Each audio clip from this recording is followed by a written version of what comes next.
Assalamualaikum warahmatullahi wabarakatuh. Kami dari kelompok 13 akan menjelaskan tentang komponen-komponen pada React Native.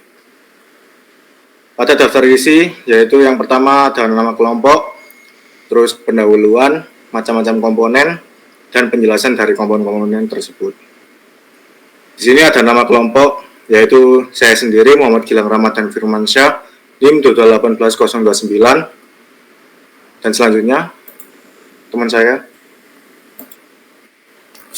Bustomo Duta Ramadhani dengan NIM 2218013. Dan saya Muhammad Naufal Wildan Sutoko dengan NIM 2218027. Dan yang terakhir dengan saya sendiri yaitu Muhlisin dengan NIM 2218055. Oke, saya lanjutkan, yaitu yang pertama ada pendahuluan. Apa sih itu React Native?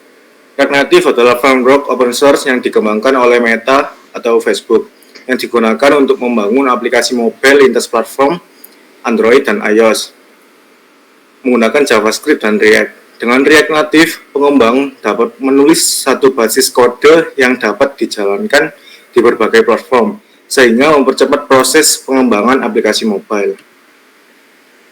Yang kedua ada macam-macam komponen. Jadi komponen itu apa? Komponen dalam React Native adalah elemen dasar yang membangun antarmuka pengguna atau UI aplikasi. Mereka berfungsi sebagai blok penyusun yang dapat digunakan kembali, memungkinkan pengembang untuk mempercepat proses pengembangan tanpa harus membuat elemen UI dari nol. Yang pertama ada view, yang kedua text, terus image, scroll view, button, touchable text, list, modal, traceable, dan lain-lain. Yang pertama yaitu view. View adalah komponen dasar di React Native yang digunakan untuk membuat tampilan antarmuka. Fungsinya mirip seperti tag div di HTML, yaitu untuk menyusun layout dan mendukung pengaturan gaya atau style, sentuhan, serta aksesibilitas. Contoh kodenya seperti ini. Kemudian yang kedua ada text.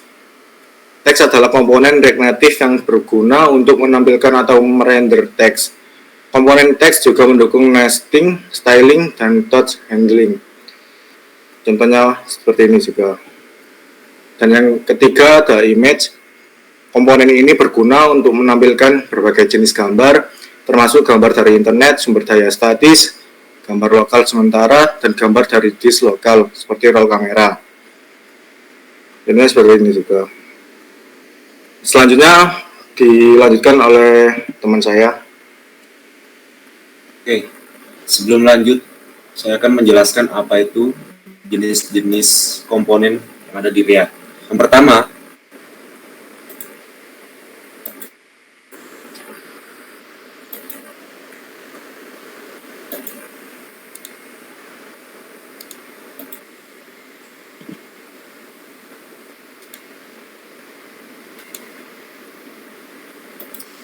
sebelum lanjut saya akan menjelaskan apa itu jenis komponen yang ada di React. Yang pertama, ada functional komponen. Functional komponen adalah komponen yang berbasis fungsi. Komponen ini paling umum digunakan saat ini. Yang kedua, ada kelas komponen, yaitu komponen berbasis kelas. Komponen ini lebih rumit dan jarang digunakan dalam proyek modern. Tadi ini saya akan menjelaskan apa itu props dan state. Props atau singkatan dari properties adalah cara untuk mengirim data dari satu komponen ke komponen lain. Digunakan dalam komponen anak untuk menerima data dari komponen induk. Bersifat read-only, tidak dapat diubah dari dalam komponen. Berikut adalah contoh props. Di sini terdapat function komponen yang berisi parameter props yang mengembalikan nilai string hello, dan di dalamnya terdapat props dengan nilai yang akan kita isikan di pemanggilan di bawah ini. Nah, cara pemanggilannya gimana? Pertama kita mendeklarasikan dulu welcome sebagai function komponennya, terus name sebagai inputan kita, yaitu kita input dengan string Bustomo. Nah, ketika di running akan menghasilkan seperti ini. Selanjutnya saya akan menjelaskan apa itu state. State adalah data lokal yang disimpan dalam komponen, bisa berubah sesuai interaksi pengguna, misalnya klik tombol, dan lain-lain. Biasanya digunakan dengan hook useState dalam komponen fungsional. Selanjutnya ada komponen reusable. Komponen ini dapat dibuat atau digunakan ulang. Contohnya komponen tombol yang bisa dipakai di banyak tempat, di banyak halaman. Selanjutnya akan dijelaskan oleh teman saya.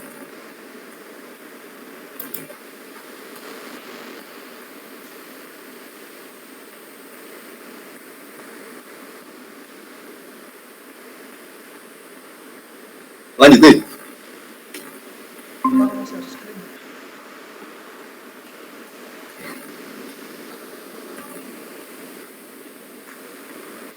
Oke, melanjutkan penjelasan yang tadi, kita lanjut masuk ke poin yang keempat, yaitu scroll view. Nah, apa itu scroll view? Itu di sini digunakan untuk konten yang dapat digulir. Nah, komponen ini sangat cocok untuk menggulir konten dalam jumlah kecil atau kurang dari layar penuh. Contoh kodenya seperti itu, dan hasil tampilannya bisa dilihat itu berupa daftar item list. Next. Nah, yang kelima yaitu adalah button. Button itu adalah merupakan salah satu komponen inti yang disediakan oleh React Native dan membantu dalam menciptakan antarmuka pengguna yang responsif. Dan untuk contoh kodenya sendiri yaitu ya seperti itu, dia nanti akan menampilkan sebuah button tekan saya. Next. Terus selanjutnya ada touchable. Nah, pada React Native, sebagian besar button sebenarnya diimplementasikan menggunakan komponen touchable. Seperti button, komponen ini mendukung prop on press. Namun, tidak seperti button, komponen ini mendukung gaya khusus. Pada dasarnya, touchable adalah view yang dapat ditekan. Dan untuk jenis-jenisnya itu terdapat 3 jenis. Yang pertama, touchable opacity, kemudian ada touchable highlight, dan yang terakhir adalah touchable without feedback. Dan untuk contoh penerapannya sendiri, komponen ini memudar saat ditekan dan memudar kembali saat dilepaskan. Nah, dia jadi nanti saat pengguna menekan tombol tersebut, nanti dia akan pada tombol tersebut memudar, dan jika dilepas maka dia akan kembali yang seperti semula.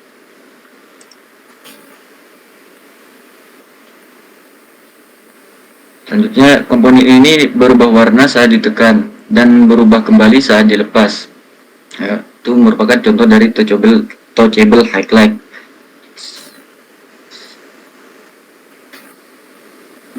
Dan yang terakhir adalah touchable without feedback. Nah, komponen ini tidak memiliki umpan balik saat ditekan. Touchable without feedback hanya mendukung satu child. Contoh kodenya seperti itu. Untuk penjelasan selanjutnya akan dijelaskan oleh teman saya.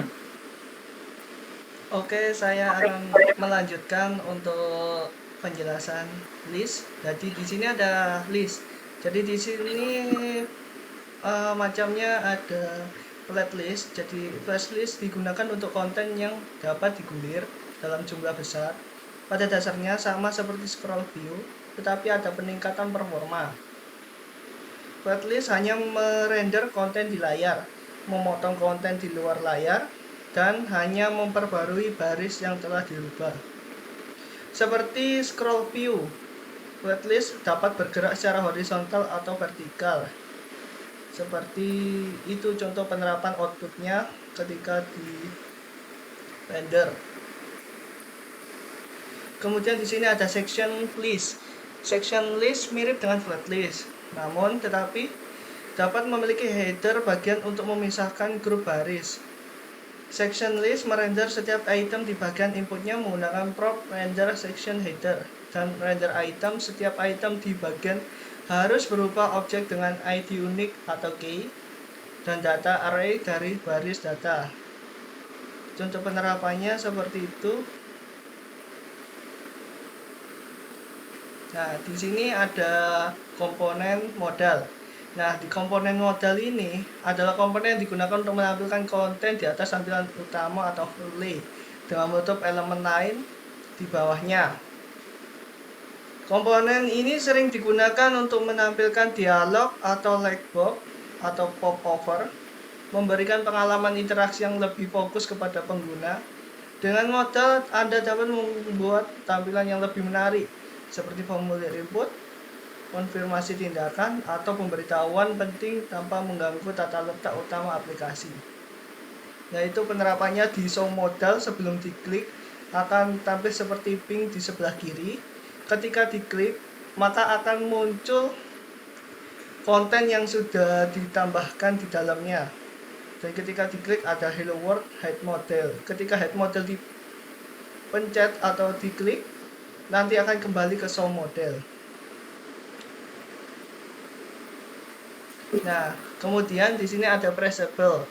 Nah, di Pressable adalah komponen bawaan React Native yang dirancang untuk menangani interaksi sentuhan dengan cara lebih fleksibel atau responsif. Jadi di sana di contohnya yang saya buat, di sana ada button yang berisi tekan saya, nanti di bawahnya ada caption tombol ditekan, ketika diklik tombol ditahan lama. Sekian presentasi atau penjelasan komponen React Native dari kelompok 13. Sekiranya ada salah kata mohon dimaafkan. Terima kasih.